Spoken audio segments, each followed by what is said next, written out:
नमस्कार बच्चों, आज हमारा कक्षा 10वीं का सेमुशी भाग 2 का पाठ 1 पहला पाठ है सूची पर्यावरणम।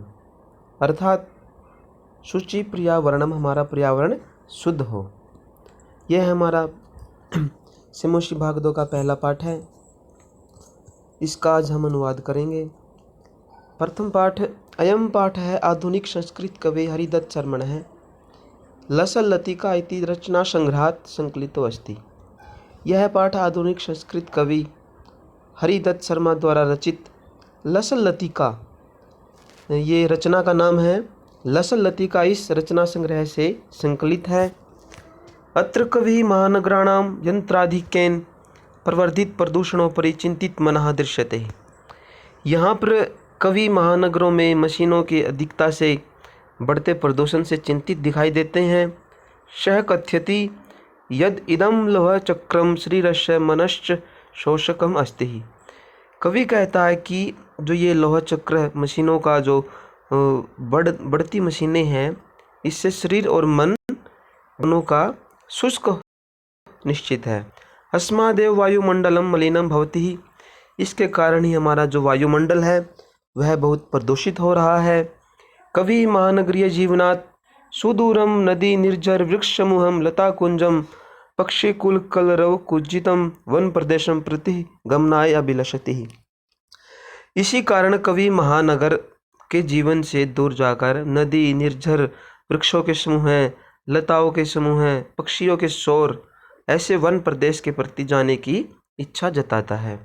अर्थात यह पाठ हमारे जो आधुनिक संस्कृत कवि पंडित हरिदत्त शर्मा द्वारा रचित लसल लतिका नामक रचना संग्रह से लिया गया है और इस पाठ में हमारे पर्यावरण के बारे में बताया गया है। तो हमारा ये प्रथम श्लोक है इस पाठ का। दुर्भमत्र जीवितम जातम प्रकृतिरेव शरणम शुचि पर्यावरणम महानगर मध्ये चलदनिशम कालायशचक्रम मनः शोषयत् तनु पेशयद भ्रमति सदा वक्रम दुर्दान्तै दशनैरमुना स्यान्नैव जनगरशनम शुचि पर्यावरणम शुचि पर्यावरणम। अर्थात यहाँ पर कवि का कहने का अभिप्राय यह है कि अत्र जीवितम दुर्वहम जातम। अत्र यहाँ पर कवि कहता है यहाँ पर जीवितम जीवन, दुर्वहम, दुर्वहम मतलब कठिन, जातम हो गया है।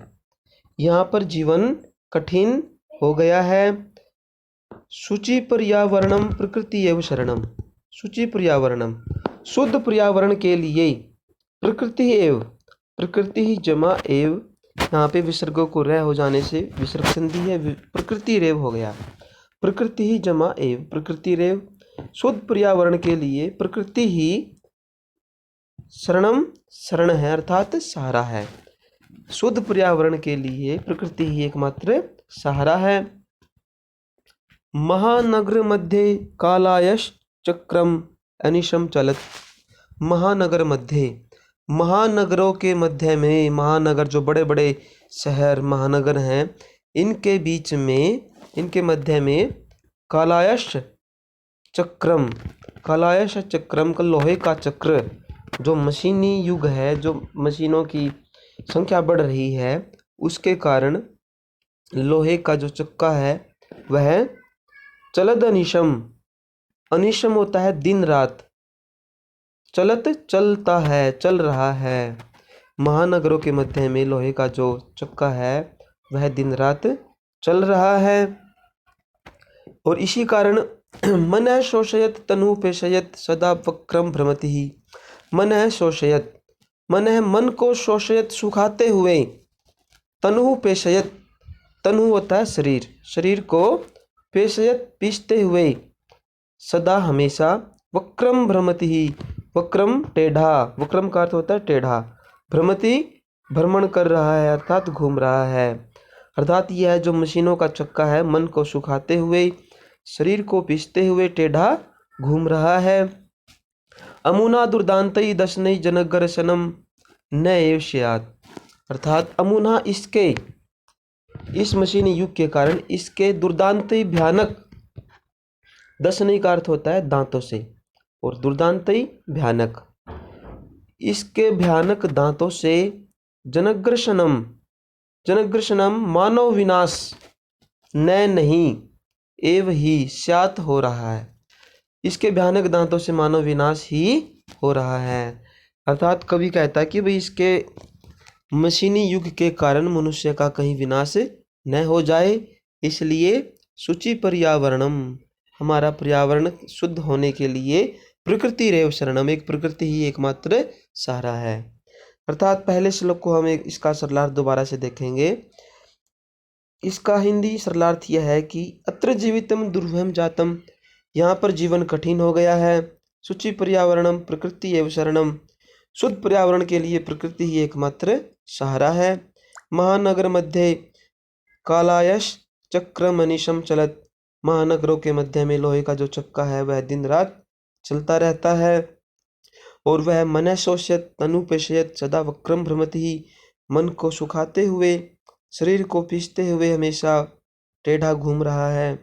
वक्र भ्रमति, वक्र होता है टेढ़ा घूम रहा है, भ्रमति घूमना।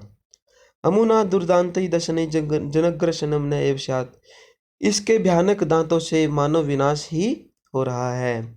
अर्थात इसके भयानक प्रयोग करने से, मशीनों के अधिक प्रयोग से मानव विनाश अग्रसर हो रहा है, मानव विनाश की ओर बढ़ रहा है। इससे एक बचने का एकमात्र साधन प्रकृति ही है, इसलिए हमें शुद्ध पर्यावरण के लिए प्रकृति का ही सहारा लेना चाहिए।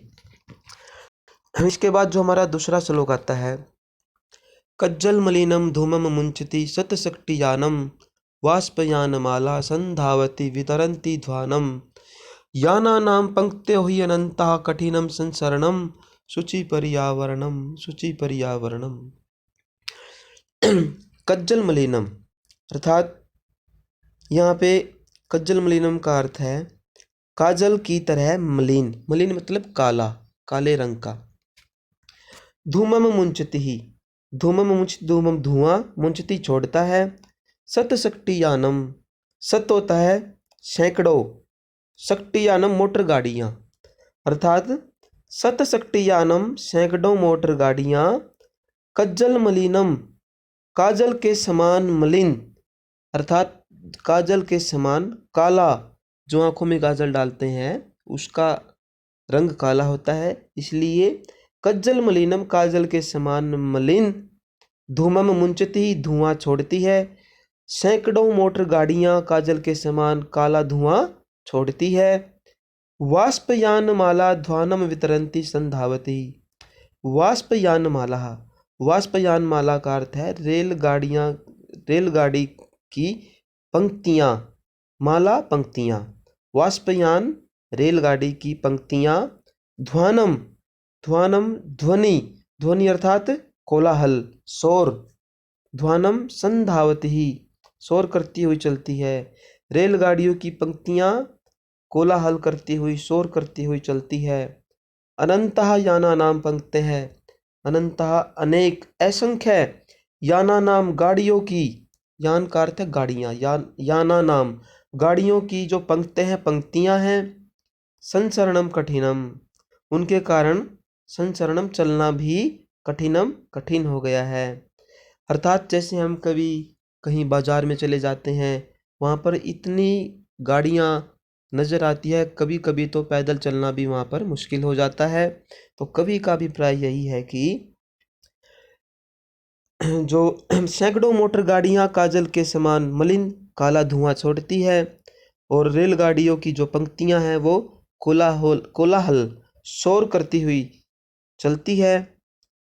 असंख्य गाड़ियों की पंक्तियों के कारण चलना भी संसरणम कठिनम, उनके कारण संसरणम चलना कठिनम कठिन हो गया है। असंख्य गाड़ियों की पंक्तियों के कारण यहाँ पर चलना भी कठिन हो गया है। अर्थात आजकल दिन प्रतिदिन वायु प्रदूषण, ध्वनि प्रदूषण जो बढ़ रहा है, उसका यही कारण है कि मोटर गाड़ियाँ, रेलगाड़ियाँ, इनसे निकलने वाला धुआं या फिर जो इनके शोर से जो ध्वनि प्रदूषण होता है, इसके कारण मानव समाज में सब जगह आना जाना चलना भी कठिन हो गया है। तो शुचि पर्यावरणम, शुचि पर्यावरणम प्रकृति रेव शरणम, इसलिए हमारे शुद्ध पर्यावरण के लिए प्रकृति एव शरणम, एक प्रकृति मात्र ही सहारा है। प्रकृति ही हमारा पर्यावरण शुद्ध रख सकती है। जो हमारा तीसरा श्लोक है इसमें, वायुमंडलम भृशम दूषितम न ही निर्मलम जलम कुत्सित वस्तु मिश्रितम भक्षयम श्यामलम धरातलम करणीयम बहिरंतर्जगति तौ बहुशुद्धिकरणम शुचि पर्यावरणम शुचि पर्यावरणम।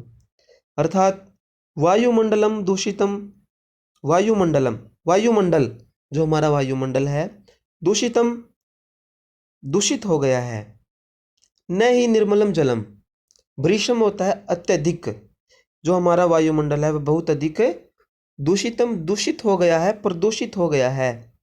न ही निर्मलम जलम, न नहीं ही क्योंकि, और न ही निर्मलम शुद्ध स्वच्छ जलम जल, और स्वच्छ जल भी नहीं है, जल भी प्रदूषित हो गया है। हमारा वायुमंडल बहुत अधिक दूषित हो गया है, जल भी निर्मल नहीं है, अर्थात जल भी स्वच्छ नहीं है। भक्ष्यम कुत्सित वस्तु मिश्रितम धरातलम समलम, भक्ष्यम जो हमारी भक्ष्य पदार्थ हैं, खाने पीने के जो हमारे वस्तुएं हैं, खाने पीने के जो हमारे पदार्थ हैं, वो भी कुत्सित वस्तु मिश्रितम, कुत्सित निंदनीय बुरी वस्तुओं से मिश्रितम मिश्रित, निंदनीय वस्तुओं से मिश्रित होते हुए, अर्थात उनमें मिलावट होने के कारण, धरातलम समलम, जो हमारी धरातल है, जो हमारी पृथ्वी है, वह समलम मल से युक्त हो गई है, अर्थात गंदगी से युक्त है। हमारे जो भोज्य पदार्थ हैं, खाने पीने के पदार्थ हैं, उनमें भी निंदनीय ऐसे पदार्थ, ऐसी मिलावट होती है खाने पीने के पदार्थों में, जिससे उसकी जितनी कम निंदा की जाए, जितनी अधिक निंदा की जाए, बहुत कम है। इसलिए कवि कहता है कि जो हमारे भोज्य पदार्थ हैं, हमारी जो खाने पीने की वस्तुएं हैं, उनमें जो निंदनीय मिलावट है, उनमें जो मिलाया जाता है, उसके मिले होने से हमारी जो सारी पृथ्वी है वह मल से युक्त, गंदगी से युक्त हो गई है।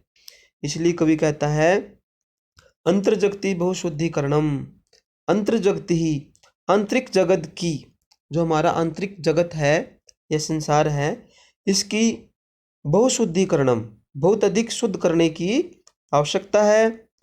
तू बहिकरणीयम, तो यह बहुत अधिक शुद्धिकरणम, बही अंतः जगति, हमारे आंतरिक जगत की बाहर से शुद्ध करना चाहिए। हमारा जो आंतरिक जगत है, जो हमारा संसार है, इसको हमें बाहर से, जो हमारा पर्यावरण है, उसको शुद्ध करने की आवश्यकता है। अर्थात इसका अभिप्राय यह है, हमारा वायुमंडल बहुत अधिक दूषित हो गया है, जल भी स्वच्छ नहीं रहा, भोज्य पदार्थ की निंदनीय वस्तुओं से मिले होने के कारण सारी पृथ्वी भी गंदगी से युक्त हो गई है, और आंतरिक जगत की पूर्ण रूप से शुद्धता तो बाहर ही जाकर करनी चाहिए। इसलिए कहा है बहिरंतः जगति तो बहुशुद्धिकरणम, जो हमारा संसार है, हमारा जगत है, हमारा जो आसपास का समाज है, उसके हमें बाहर से शुद्धिकरण करना चाहिए, उसको हमें स्वच्छ रखना चाहिए।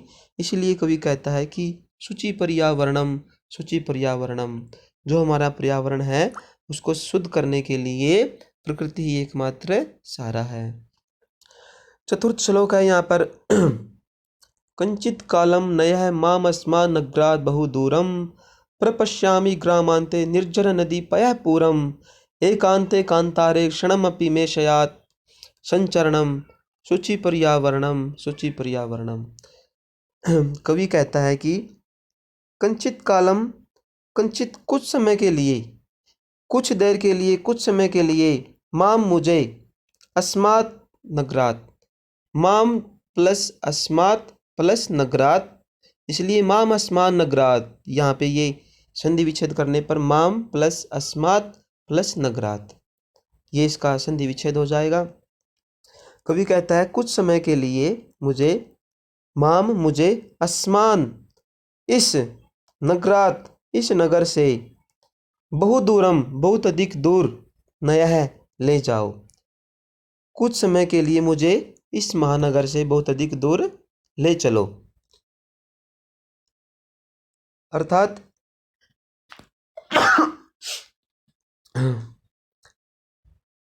ग्रामांते पयःपुरम निर्जर नदी पर पश्यामि। ग्रामांत है गांव की सीमा पर, गांव के अंत में, अर्थात गांव की सीमा पर, पयः जल से, पूरम भरा हुआ, जल से परिपूरित जो तालाब है, निर्झर झरने हैं, नदीम नदी, पर पश्यामी उनको देखूंगा। कवि कहता है जो गांव की सीमा पर, इस नगर से बाहर दूर जाने पर, गांव की सीमा पर, गांव के अंत में जल से भरा हुआ तालाब, निर्झर झरने, नदी, इनको मैं पर पश्यामी देखूंगा। क्षणमपि एकांते कांतारे में संचरणम स्यात्। जो 5वां श्लोक है, हरित तरुणाम ललित लतानाम माला रमणीया कुसुमावली समीर चालिता श्यान में वर्णिया नव मालिका रसालम मिलिता रुचिरम समगमनम शुचि पर्यावरणम शुचि पर्यावरणम। अर्थात यहाँ कवि कहता है हरित तरुणाम ललित लतानाम माला रमणीया, हरित तरुणाम हरे भरे वृक्षों से, ललित लता नाम सुंदर लताओं की, हरे भरे वृक्षों सुंदर लताओं की, रमणीया माला, माला होता है पंक्तियाँ, रमणीय सुंदर, हरे भरे वृक्षों व सुंदर लताओं की जो पंक्तियाँ हैं वह बहुत सुंदर दिखाई दे रही है। समीर चालिता कुसुमावरी, समीर होता है वायु अर्थात हवा, वायु से चालिता चलाई हुई, कुसुमावली, कुसुम जमा अवली कुसुमावली, कुसुम का अर्थ है फूल, अवली होता है पंक्ति, फूलों की पंक्तियाँ, वायु से चलाई हुई फूलों की पंक्तियाँ, तथा रुचिरम वो सुंदर लग रही हैं, सुंदर रसालम, रुचिरम रसालम, सुंदर रसालम आम होता है, सुंदर आम से, मिलिता मिली हुई अर्थात लिपटी हुई, नव मालिका नवीन जो मालिका लता है, लिपटी हुई लता के साथ, समगमनम उसके साथ घूमना, में वर्णिया स्यात् मुझे अच्छा लगता है। अर्थात हरे भरे वृक्षों सुंदर लताओं की जो रमणीय पंक्तियां हैं, वह वायु से चलाई हुई फूलों की पंक्तियां तथा सुंदर आम से मिली हुई लताएं, उनके साथ घूमना मुझे अच्छा लगता है। इसलिए हरे भरे वृक्ष, सुगंधित वायु, फूलों से खिली हुई लताएं, उनके द्वारा प्रकृति की शोभा रमणीय होती है। इस प्रकार रमणीय वातावरण में घूमना फिरना भी सभी को अच्छा लगता है। तो यहाँ पर हरित तरुणाम ललित लतानाम माला रमणीया, हरे भरे वृक्षों से सुंदर लताओं की जो सुंदर रमणीय पंक्तियाँ, वायु से चलाई हुई फूलों की पंक्तियाँ और सुंदर आम से लिपटी हुई लता के साथ घूमना कवि कहता है, इसलिए मुझे यहाँ पे इनके साथ संगमनम रुचिरम, इनके साथ घूमना अच्छा लगता है। इसके बाद जो हमारा 6ठा श्लोक आता है, कवि कहता है अई चल बंधो खग कुल कल रव गुंजित वन देशम पुर कल रव संभ्रमित जनेभ्यो धृत सुख संदेशम चाक चिक्य जालम नो कुर्यात जीवित रसहरणम शुचि पर्यावरणम शुचि पर्यावरणम। कवि कहता है चाक चिक्य जालम, चाक चिक्य जालम चकाचौंध भरी दुनिया न है हमारी, जीवित रस हरणम कुर्यात, जीवित रस हरणम कुर्यात, चकाचौंध से भरी हुई दुनिया हमारे लिए कहीं हमारे जीवन के जो रस है, जीवित रस हरणम, जीवन का जो आनंद है वह हरण कर रही है। जो ये दिखावट भरी दुनिया है, चकाचौंध भरी दुनिया हमारे जीवन के आनंद का हरण कर रही है। जीवित रस हरणम, जीवन के रस को, आनंद को हरण कर रही है, कुर्यात कर रही है। इसलिए अई बंधो, हे मित्र, हे भाई, खग कुल कलरव गुंजित वन देशम चलह, इसलिए खग कुल कलरव पक्षियों के समूह की, कलरव होता है ध्वनि, पक्षियों के समूह की ध्वनि से खगकुल, पक्षियों के समूह की कलरव ध्वनि से गुंजित गुंजायमान, वन देशम चल है, वन प्रांत की ओर चलो।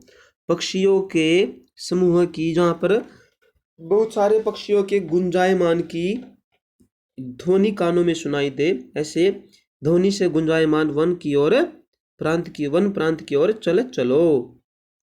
पूर्व कलरव संभ्रमित जनेभ्य सुख संदेशम धृत, पूर्व होता है नगर, कलरव शोरगुल से, नगर के शोरगुल से, नगर के शोर से, संभ्रमित घबराए हुए, जनेभ्य मनुष्यों के लिए, धृत धारण करो, सुख संदेशम सुख संदेश, नगर के शोरगुल से घबराए हुए मनुष्यों के लिए सुख संदेश धारण करो। कहने का अभिप्राय यह है कि अलग अलग प्रदूषण से प्रदूषित चकाचौंध भरी दुनिया मनुष्य के स्वस्थ जीवन में बाधा डाल रही है। प्रदूषण और मिलावटी वस्तुओं के प्रयोग से मनुष्य अनेक प्रकार के रोगों से ग्रसित हो रहे हैं, इसलिए वे घबराए हुए हैं।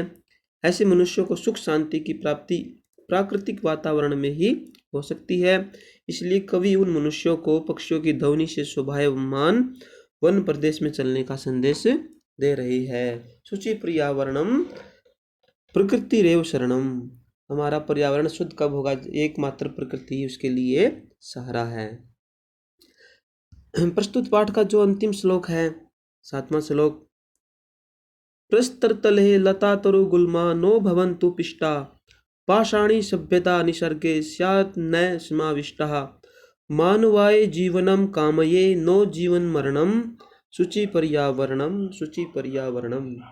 पाषाणी सभ्यता, जो पथरीली सभ्यता है, पाषाणी पथरीली सभ्यता, जो पथरीली सभ्यता है, निसर्ग जो प्रकृति है, निसर्ग का अर्थ होता है प्रकृति, प्रकृति में, निसर्ग प्रकृति में, समाविष्टा न स्यात्, समावेश न हो जाए। पाषाणी सभ्यता में प्रकृति कहीं समाविष्ट ना हो जाए, जो हमारी प्रकृति है कहीं पत्थरों भरी सभ्यता में, इस पथरीली सभ्यता में प्रवेश न कर जाए। न स्यात् प्रस्तरतले पिष्टा लता तरु गुल्मा भवन्तुः, न है हमारे प्रस्तरतले, पत्थरों के नीचे, पिष्टा पिस जाए, लता तरु गुल्मा, लता लताएं, तरु वृक्ष, गुल्मा झाड़ियाँ, लताएं वृक्ष और झाड़ियाँ हैं जो, कहीं वो इन पत्थरों के नीचे पिस न जाए, उनके नीचे न दब जाए। इसलिए न मानव न है हमारे मानवाय जीवनम कामये, हमारे मानवाय मानव के लिए, जीवनम जीवन के लिए, कामये कामना करनी चाहिए, न जीवन मरणम, न कि मनुष्य के जीवन के विनाश के लिए, उसके मरने के लिए। कवि कहता है हमें मनुष्य के जीवन की कामना करनी चाहिए, न कि उसके जीवन के विनाश की करनी चाहिए। शुचि पर्यावरणम शुचि पर्यावरणम, इसलिए हमारा एकमात्र पर्यावरण शुद्ध हो, उसके लिए प्रकृति ही एकमात्र सहारा है।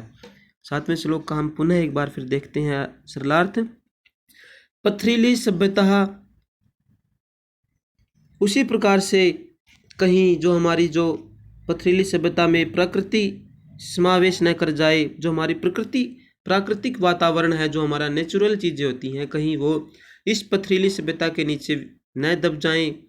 न भवन्तु पिष्टः लता तरु गुल्मः, जो हमारे लताएं वृक्ष झाड़ियाँ जो नेचुरल प्राकृतिक रूप से अपने आप हो जाते हैं, कहीं वो इन पथरीली सभ्यताओं के नीचे न पिस कर दब जाएं। इसलिए मानवाय जीवनम कामये, कवि मानव के जीवन की कामना करने की इच्छा जताता है, न कि मनुष्य के जीवन के विनाश की। इस प्रकार शुचि पर्यावरणम प्रकृति रेव शरणम, हमारे शुद्ध पर्यावरण के लिए प्रकृति ही एकमात्र सहारा है। इस प्रकार जो हमारा ये प्रथम पाठ है शुचि पर्यावरणम, इसका ये सरल हिंदी अनुवाद है। तो 10वीं कक्षा के लिए या फिर अन्य संस्कृत विषय से संबंधित आपकी जो व्याकरण के लिए भी इस चैनल को सभी बच्चे सब्सक्राइब शेयर अवश्य करें। धन्यवाद। नमो नमः।